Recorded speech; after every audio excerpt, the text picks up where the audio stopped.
In the rugged peaks of the Rocky Mountains, where the air bit like a promise of isolation, Elena Ramirez stood before a weathered sign that read for sale, $5.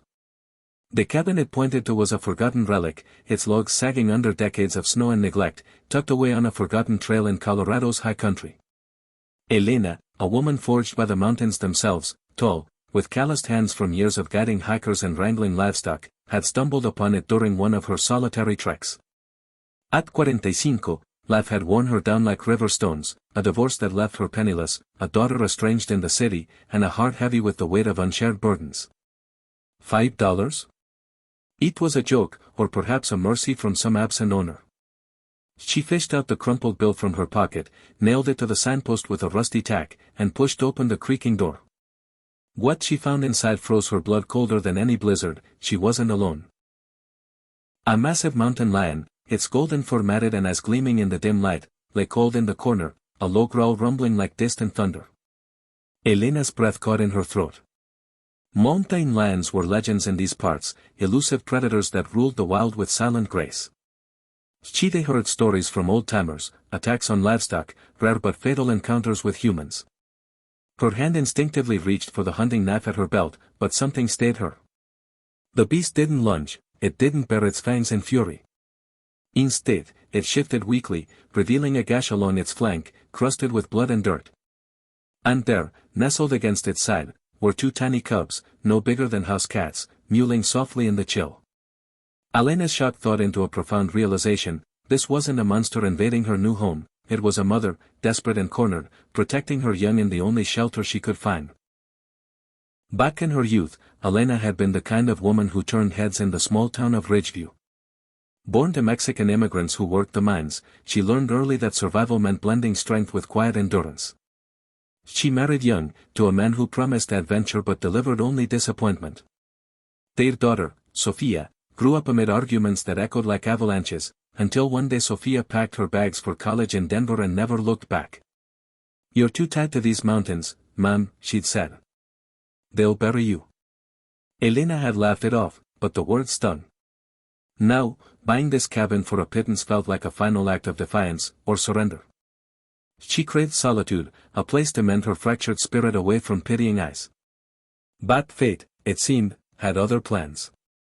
As the sun dipped low, casting long shadows through the cabin's cracked windows, Elena backed away slowly, her heart pounding. She could call wildlife services. They'd relocate the lion or, worse, euthanize it if it was too injured. But something in the animal's eyes, a weary plea, perhaps, mirrored her own exhaustion. Kindness wasn't a luxury she'd afforded herself much lately. Selflessness?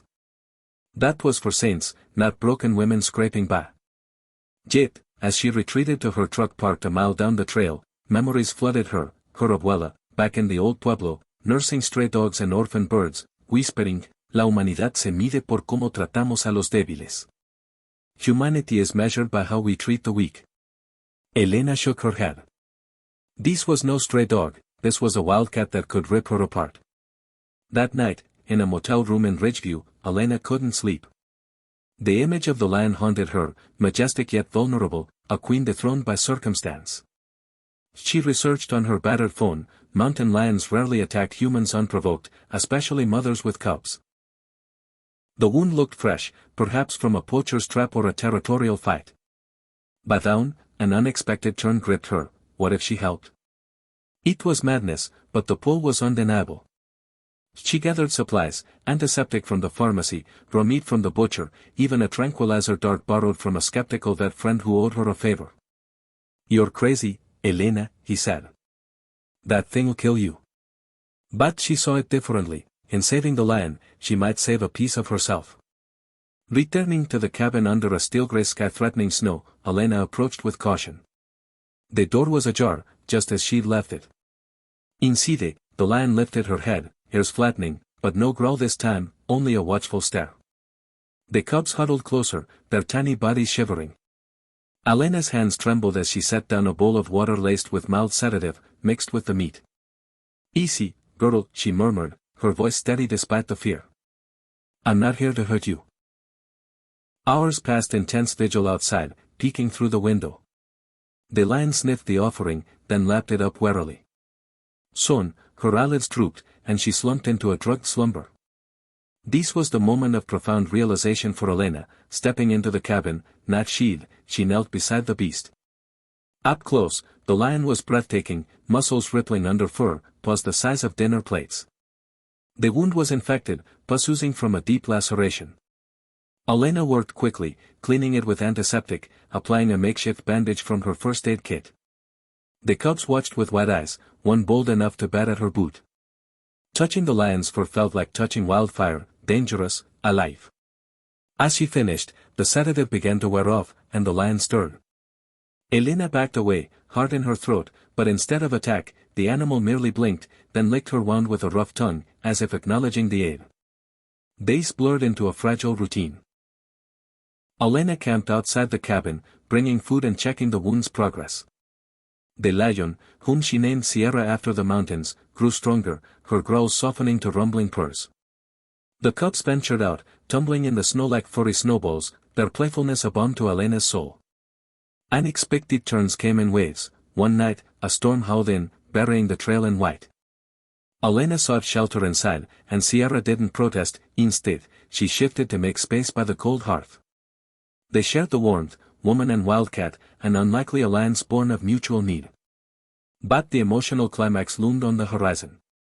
Word spread in Ridgeview about Elena's crazy cabin and soon, a ranger named Tom arrived, tipped off by the vet.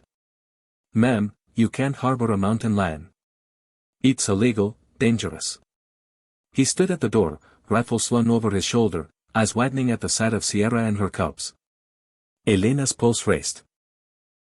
This was it, the moment her act of compassion could unravel. "She's hurt, Ranger. Just needs time to heal. Please, give her that." Tom hesitated, his stern face softening as he watched the cubs nuzzle Elena's leg.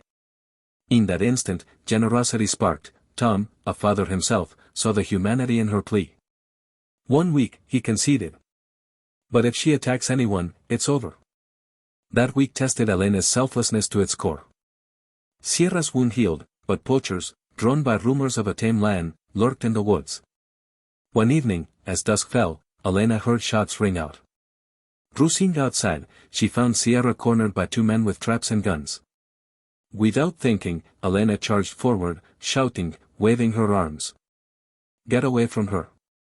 A bullet whizzed past, grazing her arm, but she didn't falter. Sierra roared, leaping to Elena's side, not to attack but to stand guard, her presence a shield. The poachers fled, terrified by the united front. In the aftermath, bloodied and breathless, Elena collapsed against Sierra, tears streaming. "You saved me," she whispered. But it was mutual, their bond had transformed fear into fierce loyalty. As spring thawed the mountains, Sierra led her cubs into the wild, vanishing like a dream. Elena stood at the cabin door, a mix of sorrow and joy swelling in her chest. The experience had mended more than a wound, it had reignited her spirit. She reached out to Sophia, sharing the story over a crackling phone line. "Mom, that's incredible," Sophia said, voice choked. "I'm coming home." The cabin, once a symbol of despair, became a sanctuary. Elena turned it into a small wildlife haven, educating locals on coexistence with nature, her tale inspiring rangers, hikers, and even schoolkids across Colorado. In the end, Elena's journey reminded her, and those who heard it, that kindness isn't a weakness but a force that bridges worlds. A single act of selflessness can heal the wild within us all, proving that humanity's true power lies in compassion, even toward the fiercest hearts. And in the vast American landscape, where mountains meet the sky, hope endures, one unexpected bond at a time.